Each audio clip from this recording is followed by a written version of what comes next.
Hey everybody, welcome back to the kitchen. Today we're going to be making beef stroganoff from my grandmom's cookbook from 1987.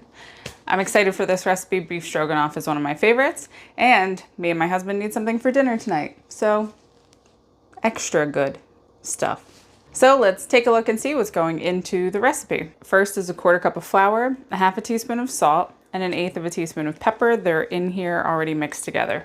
Then we have 1½ pounds of sirloin, sliced thinly, a 1/4 cup of shortening, 10½ ounces of beef broth, tomato sauce. I'm not exactly sure how much is going in just yet because the recipe calls for 3 tablespoons of tomato juice. When you look at updated stroganoff recipes, it would be tomato paste, which makes sense to me. But when I was in the grocery store, I was like, I'm just gonna get tomato sauce instead of tomato juice. So I don't know. But you can use tomato sauce in place of tomato paste. You just have to add a little bit more. So I'm gonna almost put it into taste. The ratio for tomato paste to tomato sauce is 3:1. So it would be 9 tablespoons because this recipe is supposed to be 3 tablespoons of tomato paste. I said so many words right now, but we're gonna put some or all of this tomato sauce in. I'm not really sure yet, but we'll figure it out along the way. 1 tablespoon of prepared mustard, 1 tablespoon of Worcestershire sauce. The recipe called for a 4-ounce can of sliced mushrooms. You can go with that if you'd like. I just did 4 ounces of fresh mushrooms. And then last is 1 cup of sour cream. This is going in towards the end of the recipe. It also says that you can add in a 1/4 cup of dry sherry. It's optional, and I'm gonna leave it out. So no big deal, right? So the first thing that we need to do is coat our beef in the flour, pepper, and salt mixture. Let's move some of the stuff out of the way. Get out of here. I said it was mixed and I lied. So I'm just gonna dump the flour in with the beef and then give it a good stir to coat all of the meat. Oh look, I got flour all over the place already. Another way to do this is to get a plastic bag, like a Ziploc, and shake it. Shake it up. But instead, I'm going for, that probably would have been more fun, honestly. That's actually how I usually do it. Spoons are dumb.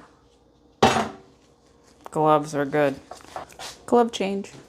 Gloves are good, but cross-contamination, bad. So even though you're wearing gloves, you gotta make sure you change them. People think that they're keeping their hands clean because they're wearing gloves, but then they start touching all this other stuff with their gloved hands.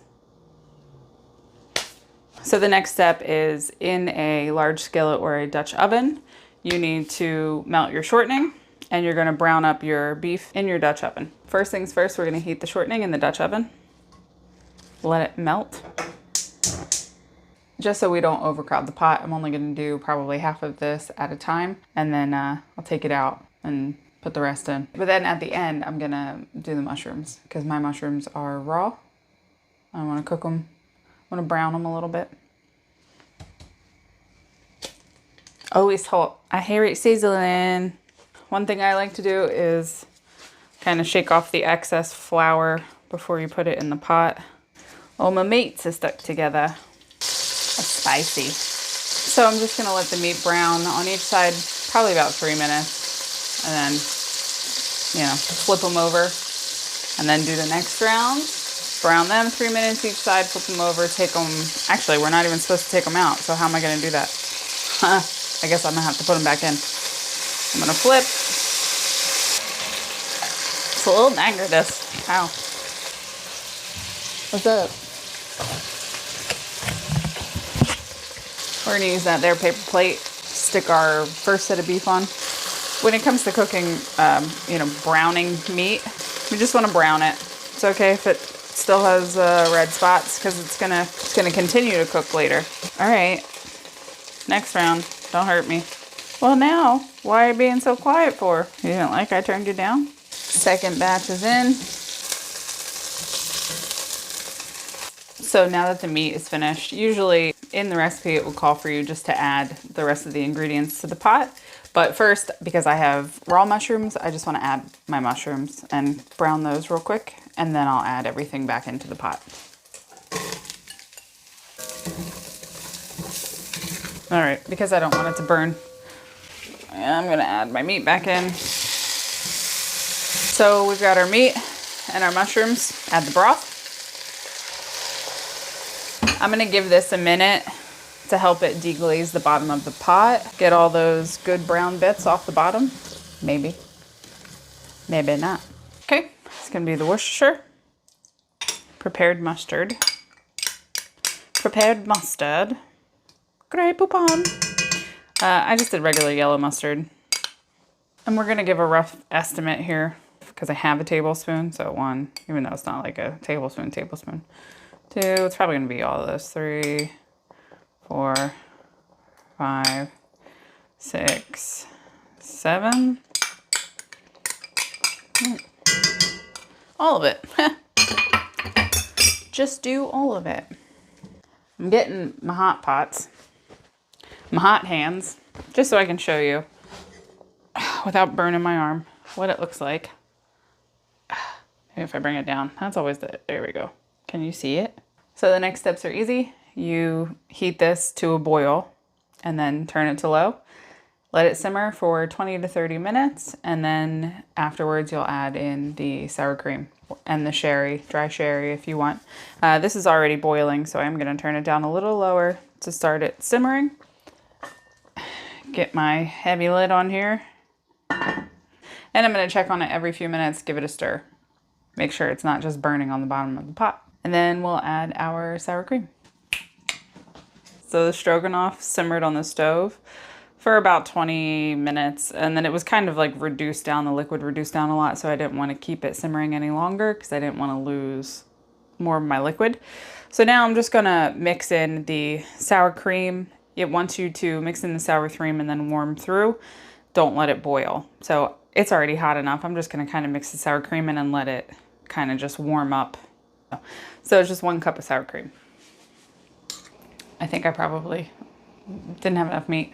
Because when you get meat that's like 1.5 pounds, because that's how much they wanted, but when it's 1.5 pounds before you actually cut it up, you're gonna get less because all the hard fat and everything you're cutting out. So I probably should have went with like 2 pounds, but they didn't have anything. So it's all finished simmering. The sour cream is mixed in. It says to eat over rice or noodles, and I actually happen to have some noodles already cooked up. I have some in my bowl to give it a taste and show you what it looks like. So this is what it, maybe a little closer, I don't know if you can see it. Has the tangy from the sour cream, but it also has a little bit of tang from that mustard, but it definitely cooked down well. I enjoy the smell. I'm very excited to eat it. So let's give it a mix. I'm gonna taste a piece of meat by itself first. Letting it simmer for the 20-ish minutes really softened up that meat. Having it sliced thin, of course, helps. And it's got good flavor. I might have left out the sour cream, but let's try a mushroom. The whole thing. Mushroom, meat, noodle. The more I eat it, the more I enjoy it. I definitely think I would have left out the sour cream though. It's still really good. I mean, I like it. I think it just would have reached the flavor profile that I prefer without the sour cream. With it, it's still good. Oh man, the whole time this was here, the whole time. So that one gets a double thumbs up from me. I think if your family likes beef stroganoff, this is a good recipe to use. Maybe taste it before you add the sour cream just to see if you like that flavor profile better than with the sour cream, because that's what I'm finding would be how I like it. I would like it better without the sour cream. It's delicious though. Let's get into what we're gonna get into next time. Next time it's actually going to be a newspaper clipping out of the book, and the article was from the Bucks County Courier-Times on Wednesday, October 8th, 2008. So it's called Sugar and Spice. The recipe is going to be for an apple spiced strudel coffee cake. Since Thanksgiving's coming up, this is going to be the dessert that I bring to Thanksgiving dinner. So that's what I'm gonna go with for Thanksgiving, and that's what we're gonna go with for next time. Here is the recipe.